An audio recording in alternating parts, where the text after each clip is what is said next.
Buenos días. Hoy vamos a desarrollar el tema de la literatura policial.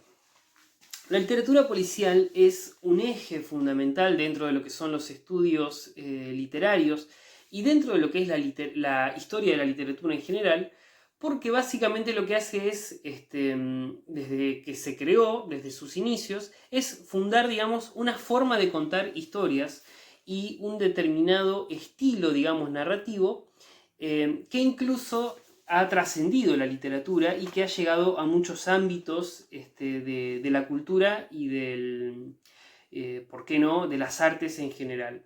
Si nosotros pensamos en literatura policial, y yo les pido a ustedes que se imaginen un personaje de la literatura o del cine identificado con, por ejemplo, estos elementos, ¿sí? Seguramente ustedes van a pensar en un personaje detective muy famoso que se llamó Sherlock Holmes, ¿sí? Sherlock Holmes es uno de los ejemplos icónicos, ¿no?, de cómo los elementos que se crean en un determinado ámbito trascienden ese ámbito y llegan a muchos otros, ¿sí? Probablemente pocos conozcan quién fue el autor de Sherlock Holmes, pocos hayan leído los libros de Sherlock Holmes, pero sin embargo la mayoría de nosotros conocemos que Sherlock Holmes fue un detective y que además fue un detective muy inteligente, muy sagaz y muy capaz de desarrollar sus proezas. Bueno, la literatura policial básicamente tiene entonces como eje temático, ¿sí?, las aventuras que desarrolla un detective justamente. Pero vamos de a poco entonces. ¿Qué es la literatura policial? Se va a denominar literatura policial al conjunto de textos literarios que tienen como eje, ¿sí?, o como tema principal un crimen, ¿tá? Dentro de todos los elementos que forman parte de los relatos policiales, el crimen probablemente es lo más importante, ¿sí? Cuando hablamos de crimen, podemos pensar, por ejemplo, en un asesinato, en un robo, en un secuestro, en una violación, ¿sí?, en un acto de corrupción. Es decir, crimen es toda aquella acción que va en contra de las leyes, ¿sí?, o de la ética o de la moral de una determinada sociedad, una determinada cultura. Desde que apareció el género policial, allá por fines del siglo XIX, de la mano del escritor Edgar Allan Poe, con un texto muy famoso llamado Los crímenes de la calle Morgue, este género se ha ido afianzando en la literatura y fundamentalmente en el cine, pero también en el teatro y ni hablar lo que son las series. Entonces tenemos nosotros que el primer detective, digamos, creado para el género de la literatura policial es Auguste Dupin, ¿sí?, que es este detective que aparece en Los crímenes de la calle Morgue, creado por Edgar Allan Poe. Luego tendríamos, ¿sí?, al mítico, al icónico Sherlock Holmes, de quien ustedes incluso van a leer una novela. Personaje fue creado por Arthur Conan Doyle, ¿sí? Sherlock Holmes es el detective más inteligente de todos, más sagaz, ¿sí? No hay nadie como Sherlock Holmes al momento de desarrollar o de investigar y de aclarar los crímenes. Luego tenemos, por ejemplo, al Padre Brown, ¿sí?, que es un personaje creado por el escritor Gilbert Chesterton. O también tenemos, por qué no mencionar, a Mr. Marple o a Hércules Poirot, personajes creados por Agatha Christie, que también, digamos, vienen a desencadenar esta característica del personaje detective. ¿Cuáles son los elementos de los relatos policiales más importantes? Tenemos como principal elemento, les decía al principio, el crimen, ¿tá? El crimen es lo que genera la aparición, por supuesto, de un detective. ¿Y por qué llega el detective a intentar resolver el crimen? Básicamente porque todo lo que nos demuestran los relatos policiales es la ineficacia de la policía, ¿sí?, o del sistema judicial para abordar estos crímenes. Entonces se necesita de una mente brillante o de alguien más sagaz, mucho más inteligente para poder resolverlo. ¿Y de qué manera se va a resolver este crimen? Utilizando la deducción, ¿sí?, que es algo muy importante que ya vamos a desarrollar. Bueno, si tenemos un crimen, lo que también vamos a tener es una víctima, es decir, alguien que sufre ese crimen, Y también un victimario, que es aquella persona que ejecuta el crimen. Puede ser una sola persona, puede ser un conjunto de personas, ¿sí? Una agrupación criminal o algo por el estilo. Y también tendríamos, por supuesto, al detective, sí, que por detective nosotros tenemos que entender a un personaje que va a ser el encargado de, digamos, resolver el crimen. Pero no necesariamente tiene que ser un policía o alguien perteneciente a la fuerza policial. De hecho, todos los personajes más famosos de la literatura, que son detectives, no son policías. O sea, está la policía intentando resolver el crimen. Como no pueden hacerlo, van a llamar al detective, ¿sí? Y por último vamos a tener al ayudante, ¿sí? Que el ayudante sería justamente aquel personaje que va a acompañar al detective y que, entre comillas, lo va a ayudar, ¿sí? Pero no va a ser quien finalmente ponga el gancho para resolver el crimen, sino que justamente va a estar siempre en ese rol secundario. El ayudante más famoso de todos probablemente sea John Watson, ¿sí? Que es el compañero de Sherlock Holmes. John Watson es médico, es decir, alguien que se ha doctorado, que tiene estudios y demás, pero que no llega ni a los talones de lo que es la inteligencia de Sherlock Holmes. Entonces su presencia en la historia está justamente pensado para resaltar más aún la inteligencia de Sherlock Holmes. La mayoría de estos elementos aparecen cuestionados en las historias. Nosotros vamos a encontrar cuentos y novelas que hablen de estos crímenes y de estos detectives. Y es un género que a través del tiempo nos ha dado justamente, como les decía al principio, una estructura narrativa.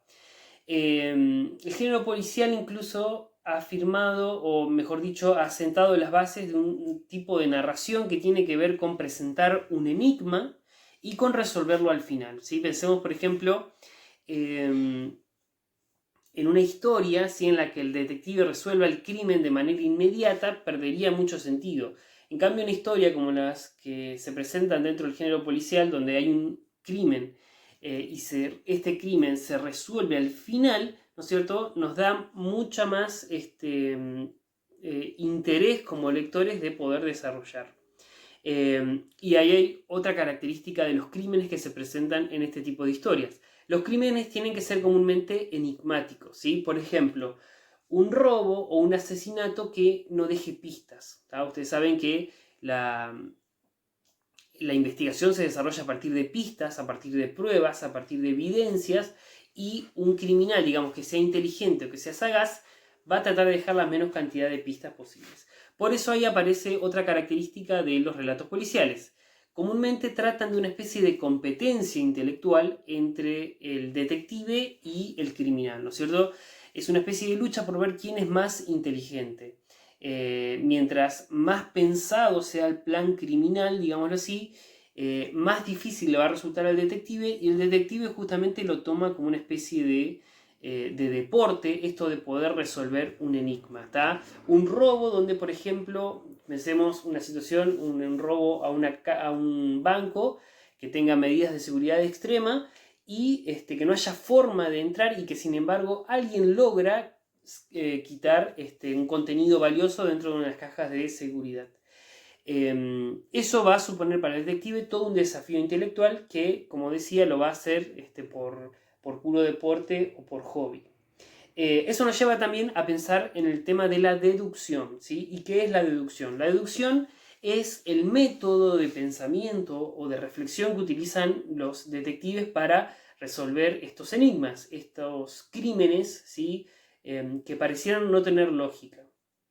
¿En qué consiste la deducción? Consiste justamente en poder recrear una situación o una serie de hechos a partir de pruebas o evidencias. Algo muy sencillo, ¿sí? Supongamos que hay dos personas y una tercera persona denuncia que, vamos a decir, le han robado un alfajor. ¿tá? Entonces, yo voy a este lugar donde estaban estas dos personas al principio y veo que una de ellas tiene migas de alfajor abajo de su asiento. Entonces, la deducción es lo que a mí me permite pensar y reflexionar, bueno, ¿cómo llegaron esas migas abajo de esa silla? Y ahí yo empiezo a sacar conclusiones. Puede ser que esa persona haya robado el alfajor, se lo haya comido y haya ensuciado el piso, y eso explicaría la presencia de esas migas. O bien puede ser que la otra persona haya intentado culpar al primero y haya depositado esas migas debajo de las sillas. En fin, la deducción lo que me permite es, digámoslo así, reconstruir hechos o sucesos a pesar de que yo no haya estado presente en ese lugar. Bien, por último vamos a clasificar los relatos policiales. ¿Sí? Existe una clasificación que se da, digamos, a partir del siglo XX, que tiene que ver con lo siguiente: los relatos policiales blancos y los relatos policiales negros. Los primeros, los relatos policiales blancos, también llamados clásicos, son aquellos relatos en los que tenemos una sociedad que vive ordenada, que vive pacíficamente, y en la cual en un determinado momento aparece un criminal, ¿sí? Genera cierto desorden, cierto caos, ¿sí? Supongamos un asesinato, un robo, lo que sea, y aparece el detective, ¿sí? Resuelve el caso, ¿sí? Y supongamos mete preso al criminal. De manera tal que la sociedad se vuelve a ordenar y dentro de esa ficción todo vuelve a funcionar y todo vuelve, digamos, a la normalidad y como era antes, a ese estado de plenitud o de felicidad. Luego tenemos el segundo caso, que son los denominados los policiales negros o norteamericanos, y que desde mi punto de vista serían algo así como más realistas. En este segundo tipo de relato lo que vamos a encontrar es que no existe una sociedad ordenada, no existe una sociedad progresiva, feliz, con valores éticos o morales sostenidos, sino que la sociedad de por sí ya es corrupta. Ya de por sí esta sociedad, digámoslo así, tiene aspectos de ilegalidad o de inmoralidad en su propia esencia. De manera tal que el detective se va a encontrar con un criminal que representa en realidad la falta de moral o la falta de ética en toda esa sociedad. Y a este detective le va a resultar muy difícil intentar resolver este crimen o este enigma, ya que en realidad va a estar luchando contra todo un sistema que en su esencia es corrupto. Es decir, en el policía blanco, el criminal, una sola persona era la corrupta, si un solo personaje resulta ser el criminal. En este segundo relato, digámoslo así, toda la sociedad resulta estar corrompida, de manera tal que el crimen está asociado más bien a una especie de reflexión sociológica o filosófica sobre lo que es la falta de moralidad. Aquí aparecen historias, por ejemplo, que se dan mucho en el cine argentino. Una de las historias policiales más famosas, que incluso ha llegado al cine, que es El secreto de sus ojos, de Eduardo Sacheri. La versión original en libro, en novela, se llama La pregunta de sus ojos, y la versión cinematográfica se denomina El secreto de sus ojos. Bueno, allí el autor lo que hace justamente es explorar cómo la sociedad, cómo el sistema judicial, cómo la justicia estaba corrompida en su esencia, de manera tal que el detective intenta resolver este crimen y en realidad no termina resolviendo nada. O sea, a diferencia del policía blanco, donde detectives como Sherlock Holmes o Augusto Dupin logran sus cometidos, logran sus objetivos, acá en esta segunda historia, el detective en realidad se va a encontrar luchando contra fuerzas que no puede derrotar, contra todo un sistema pensado desde el punto de vista de beneficiar a un determinado grupo social y no a otro. De manera tal que acá el detective no tiene mucho para hacer. Esto ha sido todo por hoy. Nos vemos la clase que viene.